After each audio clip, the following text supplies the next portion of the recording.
सूबाई हुकूमत ने ड्राइविंग लाइसेंस के इजरा के तरीक़ाकार में अहम तब्दीली करते हुए प्री लाइसेंस ट्रेनिंग को लाजमी करार दे दिया है। अब बग़ैर बाकायदा तरबियत के किसी उम्मीदवार को लाइसेंस जारी नहीं किया जाएगा।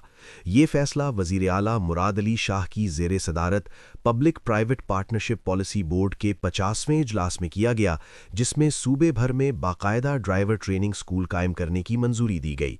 इजलास में तय पाया कि हैवी ट्रांसपोर्ट व्हीकल यानी एचटीवी और लाइट ट्रांसपोर्ट व्हीकल यानी एलटीवी के ख्वाहिशमंद उम्मीदवारों के लिए तरबियत मुकम्मल करना लाजमी होगा और लाइसेंसिंग अथॉरिटीज़ सिर्फ मुस्तनद इदारों से तस्दीकशुदा असनाद की बुनियाद पर ही दरखास्तों पर कार्रवाई करेंगी। हुकूमत ने आइंदा 5 बरसों में 1 लाख ड्राइवर्स को तरबियत देकर उन्हें लाइसेंस जारी करने का हदफ मुकर्रर किया है, जिनमें 62,500 एलटीवी और 37,500 एचटीवी ड्राइवर शामिल होंगे।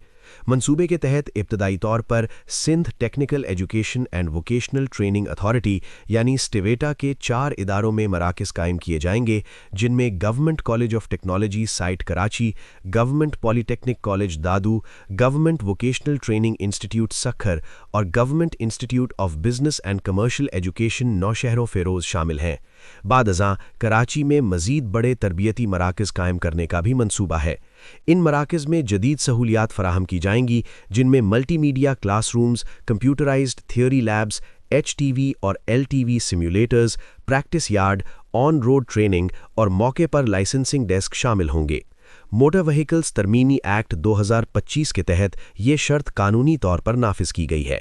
हुकाम के मुताबिक इस इक़दाम का मकसद सड़कों पर हिफाजत को बेहतर बनाना, पेशा वराना ड्राइविंग के मयार को बुलंद करना और बैरून मुल्क रोज़गार के मौक़े बढ़ाना है। आलमी सतह पर यूरोप, ऑस्ट्रेलिया, चीन, तुर्की और खलीजी ममालिक में तरबियत याफ्ता ड्राइवर्स की मांग में इजाफे के पेश नज़र ये मंसूबा तरतीब दिया गया है।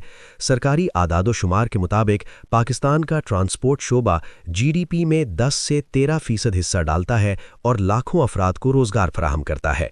ताहम बैरून मुल्क जाने वाले ड्राइवर्स में सिंध का हिस्सा निहायत कम रहा है।